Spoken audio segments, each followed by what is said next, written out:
நீங்க நினைச்சு பாருங்க, உங்க அம்மாவுடைய வயிற்றிலிருந்து நீங்க வெளியே வர்ற நேரம் உங்களுக்கு பாதுகாப்பு கொடுத்தா அல்லாஹ் வெளியே வந்த உடனே தாய்ப்பாலை ரெடி பண்ணி உங்களுக்கு ரிஸ்க் தந்தா அவன் ரிஸ்க்ல கை விடுவான்னு நினைக்கிறீங்களா? பள்ளி இல்லாத நேரம், குடல்களுக்கு ஜீரணிக்க வைக்கிறதுக்கு எந்த கருவிகளுக்கு முடியாத நேரம், இந்த நிமிஷம் வரைக்கும் கிட்னியை இயங்க வைக்க முடியாத நேரம், உங்க கிட்னியை இயங்க வச்சு, ஹார்ட் இயங்க வச்சு, இது எல்லாத்தையும் இயங்க வச்சு உங்களை வாழ வச்ச இறைவன் உங்களை கைவிடுவான்னு நினைக்கிறீங்களா? உங்க பிள்ளைகளை கைவிடுவான்னு நினைக்கிறீங்களா? வல்லாஹி ரஹ்மான்.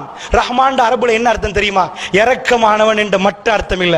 அரபுல சொல்லுவாங்க அத்ஷான் ஜவ்ஆன், அதாவது ஜவ்ஆன்டா நான் பசித்தவனாக நிக்கிறேன், இப்ப எனக்கு பசி என்று சொல்றதுக்கு ஜவ்ஆன், அந்த ஜவ்ஆன் நீ பசி, அதாவது அச்சா நான் இப்ப தாகத்து நிக்கிறேன். ரஹ்மான் என்ன சொன்னான் தெரியுமா? நான் ரஹ்மான் இப்ப இரக்கத்தை இறக்கிட்டு இருக்கு, இப்ப நடந்து கொண்டே இருக்கு, இப்ப அல்லாஹ்வுடைய இரக்கம் எனக்கும் உங்களுக்கு வந்தனால அல்லாஹ் ஜல்ல ஷானஹு வ தஆலா இந்த துனியாவிலே பிரச்சனைகள் தருகிற நேரம் தீர்வையும் சேர்த்து தருவான். மூமின்களுக்கு ஒரு காலமும் மூமின்களை அல்லாஹ் கைவிட மாட்டான்.